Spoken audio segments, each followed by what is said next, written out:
ومدعشر بالقحطلين تحشرفت خراشتاه فخر كالخرب واعتلي. والله ده مش واعر، ده واعر جدا. مامون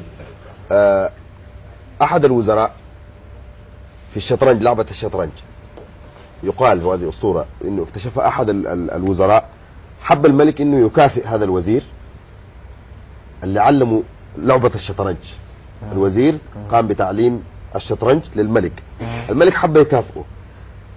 الوزير قال له تضاعف لي عدد، الملك قال للوزير عدد الحبات. الوزير قال للملك تضاعف عدد الحبات. هم 64. الملك المسألة شافها إنها مسألة بسيطة ومسألة سهلة، واستخف بالطلب بتاع الوزير في إنه كيف يطلب إنه يضاعف له حبة القمح مضاعفات، اللي هو ده ما يعرف بالأس في الرياضيات، أو مرفوع للقوة كذا، وهم 64 مربع. فبتمشي كيف الحكاية دي يا مامون؟ مثلا في المربع الأول، المربع الأول حبة قمح واحدة 2 4 8 16 32 64 128 256 512 1024 2048 دي لغاية 12 64 كم؟ لحد 64 بتكون العدد كم؟ 18446 تريليون و744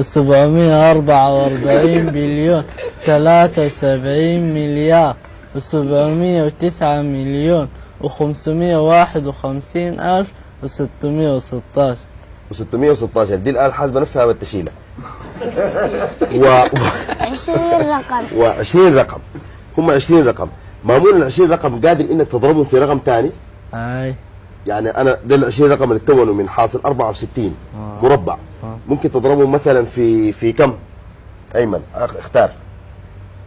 في 15. في 15 تضربهم في 15 بيطلع العدد كم يعني؟ نحن بالآلة الحاسبة ما حنقدر نجيبه لانه ما بتشيل ايوه.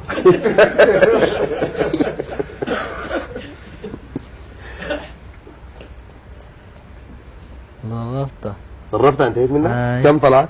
227272 تريليون و512 بليون و456 مليار و312 مليون و158 ألف و412. ما شاء الله. ما حنقدر نقول أي حاجة. محمود الرأي ده إلا تجازيه بأغنية.